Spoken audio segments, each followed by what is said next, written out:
मे 22 गुरुवार राति रे जो प्रबल वर्षा है दीर्घ 2 घंटा धरिकी वर्षा है से ब्रह्मपुर सहर केतेक अंचल जलमग्न होबार आम सूचना पाइलु ता पूर्व आम क्विक रेस्पॉन्स टीम रेडी थिले जेहेतु बर्तमान काल बैशाखीर समय चली प्री मानसून सीजन चली आमर वार्ड स्तरीय विभिन्न जो क्विक रेस्पॉन्स टीम अच्छा से मैंने एक्टिवली काम कर सैनिटेशन एजेंसी सहित बीएमसी रो जो मेसिनरीज अच्छी सब गुड़ाक एंगेज करके 6टा वार्ड रे जो मेजर इश्यूज थिला ताकू आमे इमिडिएटली रेस्पॉन्ड करके रिजॉल्व कलु।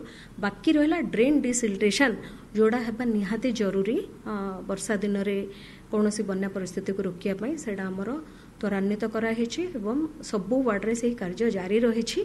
एनएच तथा पीडब्ल्यूडी जो अथॉरिटीज अच्छा सहित समन्वय रक्षा करके जोड़ा मेजर ड्रेनेज अच्छी से गुड़ाक डिसिल्टेशन यथाशीघ्र कंप्लीट हो।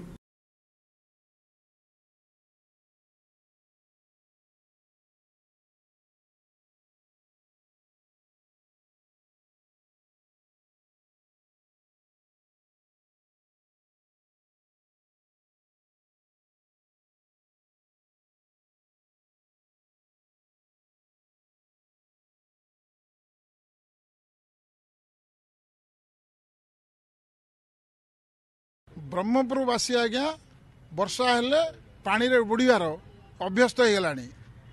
वर्तमान आपण देखिए बीएमसी रे से जनप्रतिनिधि हुंतु किंबा लोक हैरान कौन हैरान हेबे प्रशासकर कौन सी जायसे ना।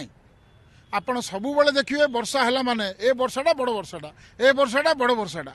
प्रथम कथा है प्रत्येक वर्ष मनसून आसवा पूर्वर वर्षा पूर्वर गैंग लगे सफा करा जाए।